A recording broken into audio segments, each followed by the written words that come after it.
गायत्री विद्या मंदिर उच्च माध्यमिक विद्यालय सांचौर के यूट्यूब चैनल पर आप सभी विद्यार्थियों का स्वागत है। आज हम लोग इस ऑनलाइन क्लास के माध्यम से पढ़ेंगे परागण, उसके प्रकार और विशेष प्रकार के परागण हेतु किसी पुष्प में उत्पन्न होने वाले अनुकूलन।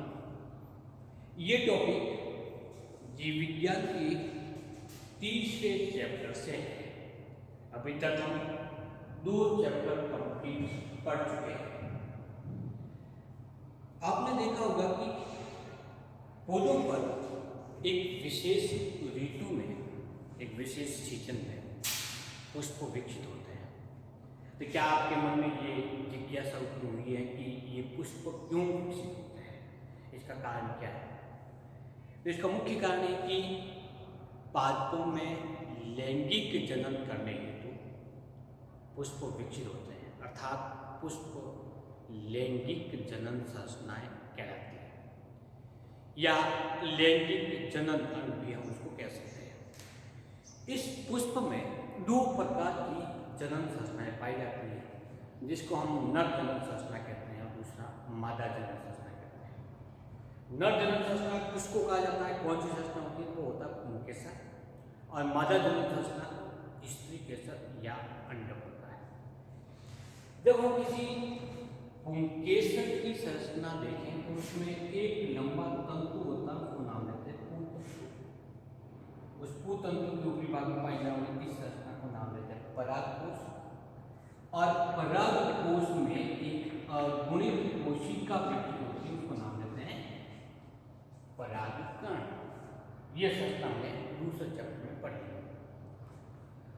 जब हम अंडक की संरचना पढ़ते हैं तो उसमें ऊपरी भाग में पाई जाने वाली संरचना को वर्तिकाग्र कहते हैं। क्या कार्य करता है वर्तिकाग्र? वर्तिकाग्र परागकणों को धारण करने का कार्य करता है। एक वर्तिका होती है और अंडाशय होती है। इत्यादि हम पुष्पीय संरचना में और दूसरे चैप्टर में पढ़ चुके हैं। अब प्रश्न ये होता है कि जब इस परागकोश का स्फुटन होता है तो परागकण बाहर निकलते हैं। स्फुटन कई प्रकार का होता है, जैसा हमने पढ़ा था लंबवत स्फुटन, अनुप्रस्थ स्फुटन, कपातीय स्फुटन, छिद्रमय स्फुटन इत्यादि प्रकार का।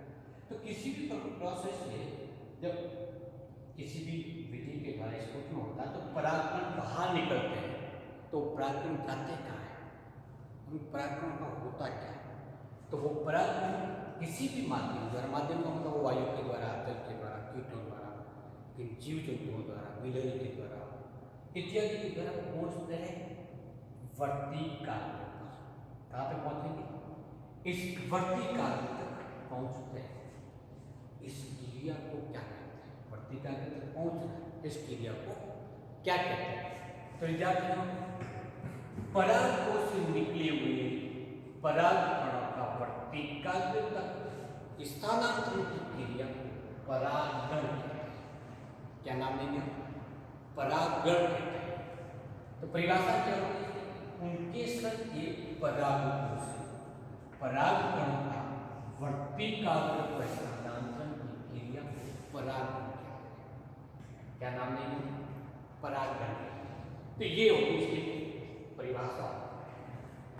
अब हम जब किसी पुष्प की बात करते हैं या पादप पर जनन संरचना की स्थिति के बारे में बात करते हैं तो कुछ प्रश्न हमारे मन में उठते हैं। क्या उठते हैं? कि ये पौधा है, इस पौधे पर ये फ्लावर लगा हुआ है जिसमें ये वर्तिकाग्र है और पुंकेसर है। एक फ्लावर इसी के जस्ट नीचे की ओर लगा हुआ है। हम दूसरे पादप की बात करें, इसके ऊपर भी एक फ्लावर लगा हुआ है।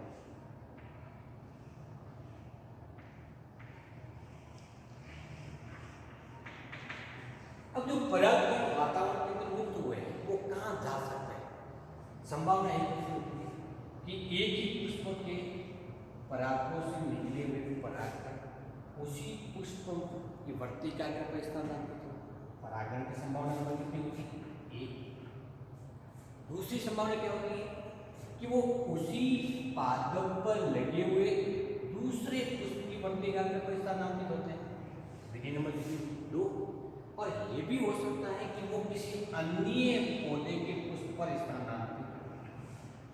ये 3 विधि संभव हो सकती है, चाहे उस पौधे के पास में खड़ा पौधे के पुष्प पर स्थानांतरित हो, वर्तिकाग्र पर स्थानांतरित हो, या फिर कोई दूर स्थित पौधा है उसके ऊपर पुष्प लगे हुए उस पुष्प की वर्तिकाग्र पर स्थानांतरित होता है। विधि नंबर 3 कहलाएगी, चाहे किसी के ऊपर संभावना 3 हुई। इसका मतलब इन सभी में परागण वर्तिकाग्र पर स्थानांतरित हो रहा है। तो कहेंगे क्या? परागणी केंद्र। ये क्या हुए? परागण के प्रकार। क्या हुए? परागण के प्रकार। कितने प्रकार हुए? 1, 2 और 3। इन तीनों प्रकारों का जब विश्लेषण करते तो क्या होता है कि ये पौधा मान लेते A है और ये पौधा मान लो B है।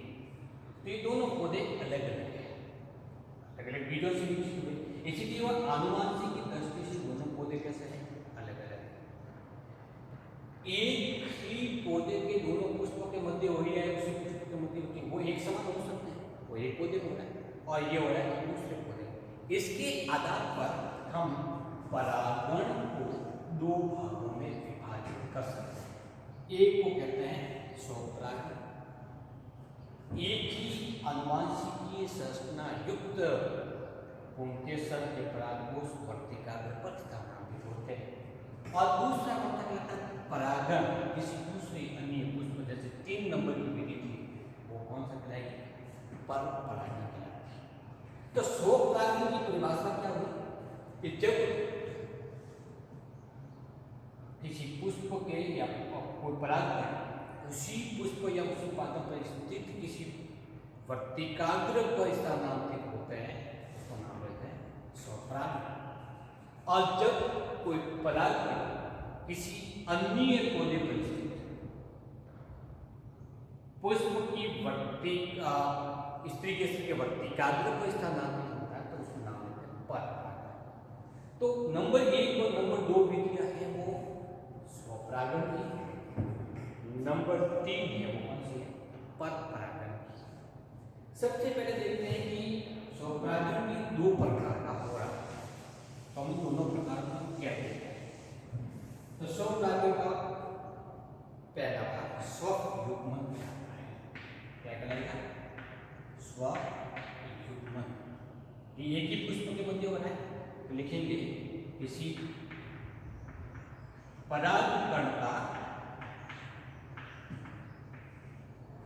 उसी पुष्प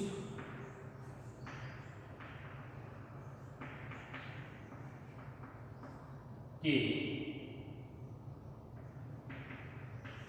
स्त्री केसर की वर्तिकाग्र पर, स्त्री केसर की वर्तिकाग्र पर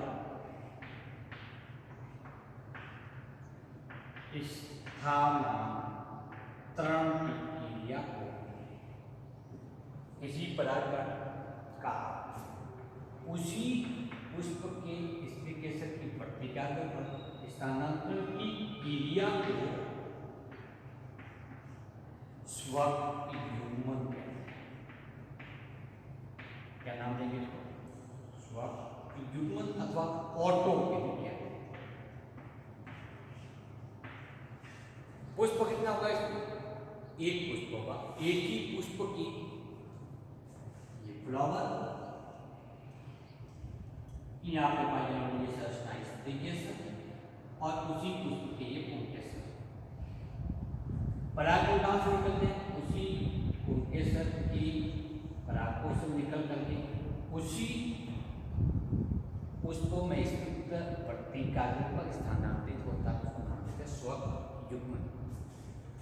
उदाहरण लिखना पड़ता है किस पादपों में या किन पादपों में इस प्रकार की संरचना पाई जाती है। तो हमें सामान्य तौर पर मटर में देखने को मिलता है। तो मटर में पाया जाने वाला परागण कौन सा होगा? स्वपरागण। और उसमें भी कौन सा प्रकार का है? स्वयुग्मन प्रकार का। इसके बाद सेकेंड नंबर का उसको कहते हैं सजातीय स्वपरागण। ये संरचना क्या होगी या किस प्रकार? तो ये फ्लावर एक ही पौधा है, एक पौधे पर दो फ्लावर स्थित है, इसकी वर्तिकाग्र है, इसके ऊपरी भाग में दूसरा फ्लावर है, यहाँ पर एक पुंकेसर है। तो पादप कितना हुआ यहाँ पर? पादप एक ही होता है। अब इस पुष्प से परागकोश से निकले हुए परागकण यदि उसी पादप के दूसरे पुष्प की वर्तिका में स्थानांतरित होते हैं तो इस क्रिया का नाम होते हैं सजातीय स्वपरागण। परिभाषा क्या लिखेंगे? जब कोई परागण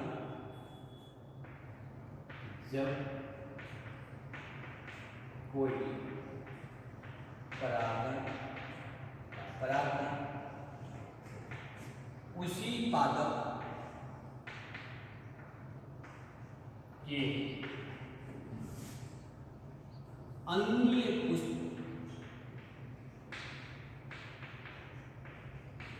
की वर्तिकाग्र पर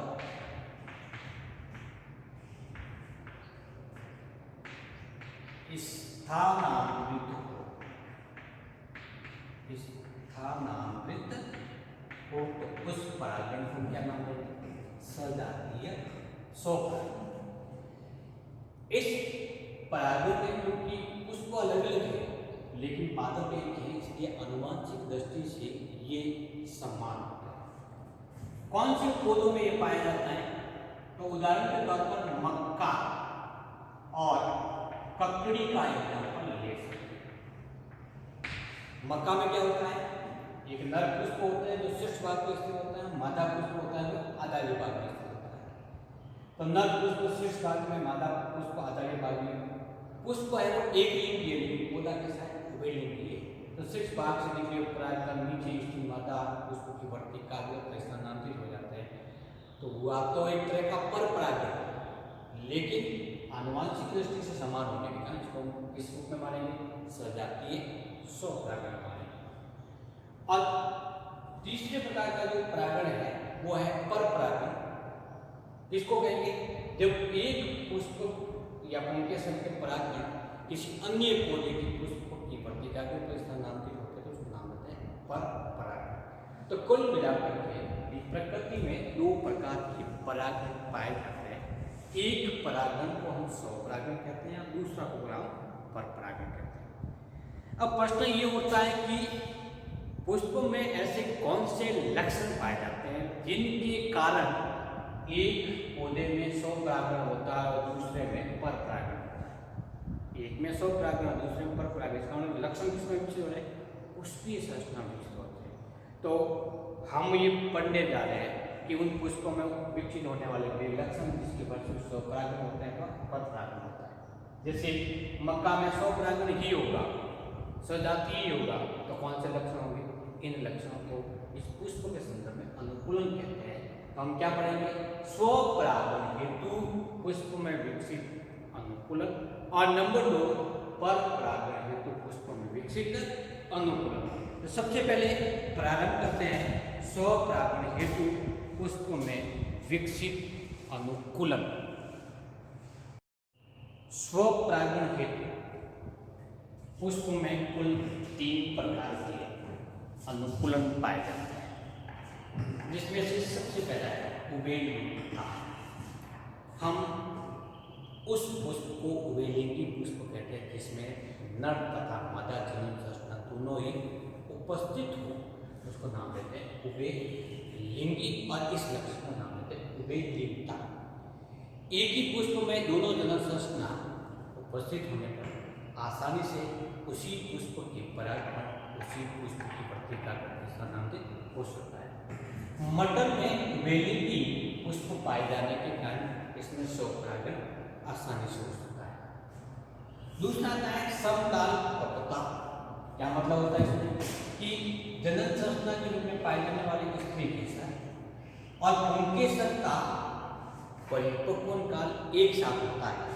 तो जैसे इस परागकोश से परागकण बाहर निकलेंगे और वर्तिकाग्र तक पहुंचेंगे, उसी समय यदि वर्तिकाग्र भी परिपक्व हो चुकी है तो उस वर्तिकाग्र पर परागकण आसानी से अंकुरित हो सकते हैं। दोनों जनन संस्था का एक साथ परिपक्व होने पर उस पुष्प में स्वपरागण की संभावना अधिक होती है। तो इसको नाम देते हैं समकालपक्वता। यदि दोनों जनन संस्थाएं अलग अलग समय परिपक्व होते हैं तो उसमें स्वपरागण की संभावना नहीं होती। ऐसा गुलाबाज और सदाबहार के अंदर देखने को मिलता है। सदाबहार के अंदर स्वपरागण होता है। क्यों होता है? क्योंकि वो उभयलिंगी होने के साथ साथ उसमें दोनों जनन संस्था एक साथ परिपक्व होती है। तीसरा लक्षण आता है उसको नाम देते हैं अनुमिलियता। ऐसे पुष्प जो सदैव बंद रहते हैं, बंद पुष्प और खुले हुए पुष्प उसको कहते हैं। जैसे प्रातिकालिक पुष्प खिल जाते हैं, खुल जाते हैं रूप से, लेकिन जैसे वो कलिका अवस्था को रूप से परमानेंट रूप से बंद रह जाते हैं तो इस बंद रहने की अवस्था का नाम देते हैं अनुमिलियता। अनुमिलियता प्रदर्शित करने वाले पुष्प सदैव कैसे होते हैं? बंद। तो जब पुष्प पूर्ण रूप से बंद ही है, खुलता नहीं है, तो उस स्थिति में परागकण बाहर नहीं जाकर के उसी वर्तिकाग्र पर स्थानांतरित हो जाते हैं। तो ऐसे पुष्पों में परागण होगा लेकिन स्वपरागण किसमें पाया जाता है? वायोला, कंकवाल से कॉमेडिना कहते हैं। इन पादपों के पुष्प में स्वपरागण होता है। किस कारण होता है? अनुमिलियता के कारण। सदाबहार गुलाबाज में स्वपरागण होता है किसके कारण? समकालपक्वता के कारण। और मटर में स्वपरागण होता है किसके कारण? उभयलिंगिता के कारण। ये तीन लक्षण वह है जिसके कारण किसी पुष्प में स्वपरागण होता है। यदि इन लक्षणों के अलावा कोई लक्षण है तो उसके कारण परपरागण की क्रिया संभव होती है। तो ये पढ़ते हैं परपरागण हेतु कौन कौन से लक्षण विकसित होते हैं। सबसे पहला आता है स्वबंधिता।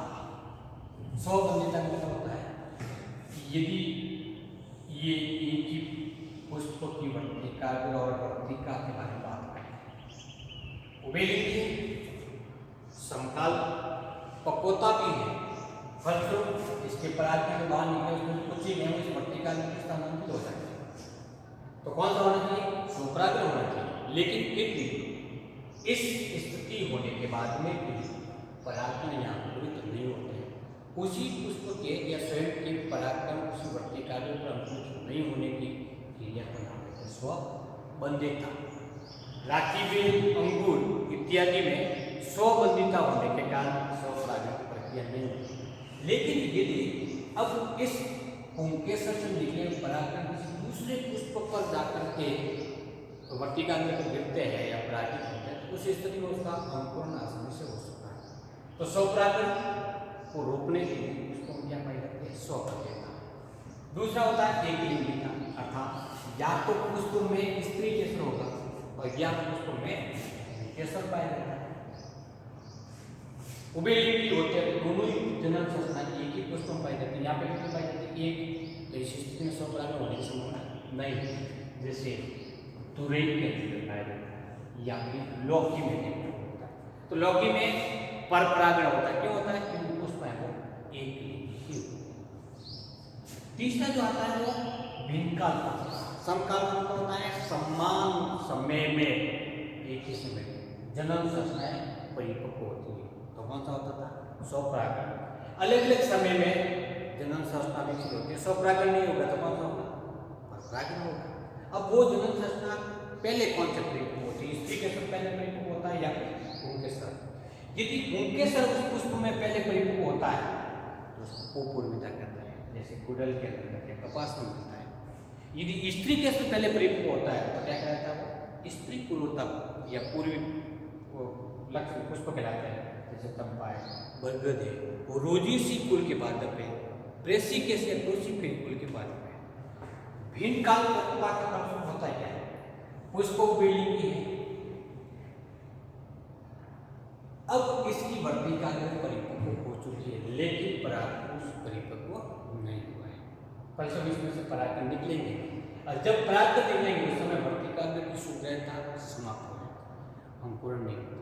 दूसरी स्थिति देखते हैं कि परागकोश परिपक्व हो गया, लेकिन हुआ क्या, इसमें से परागकण निकल करके वर्तिकाग्र तक पहुंच गए। वर्तिकाग्र भी परिपक्व नहीं हुआ, फलस्वरूप अंकुरण आगे नहीं होता है, तो उसमें मान लेते हैं भिन्नकाल पक्वता। तो भिन्नकाल पक्वता की स्थिति में कौन सा परागकण होता है? परपरागण। एक और लक्षण आता है, उसको नाम देते हैं हरकोगे। हरकोगे का मतलब होता है प्राकृतिक संरचनात्मक अवरोध होता है, जिसके फलस्वरूप उभयलिंगी और समकाल पक्वता होते उस पुष्प में स्वपरागण नहीं होता, बल्कि कौन सा होता है? परपरागण। कैलियोफिलिसी का एग्जाम्पल लेते हैं। इसमें क्या होता है कि स्त्री केसर और पुंकेसर की लंबाई भिन्न होती है। स्त्री केसर में वर्तिका छोटी है तो वर्तिका नीचे का होता है, लेकिन पुंतंतु की लंबाई अधिक होने के कारण परागकोश पुष्प से बाहर निकलेगा। अब इस स्थिति में इस परागकोश से निकले हुए परागकण बाहर की ओर गिरेंगे, न कि भीतर की ओर गिर करके वर्तिकाग्र। तो वर्तिकाग्र पर पहुंचने की संभावना कम होती है, फलस्वरूप स्वपरागण नहीं होगा, कौन सा होगा? परपरागण।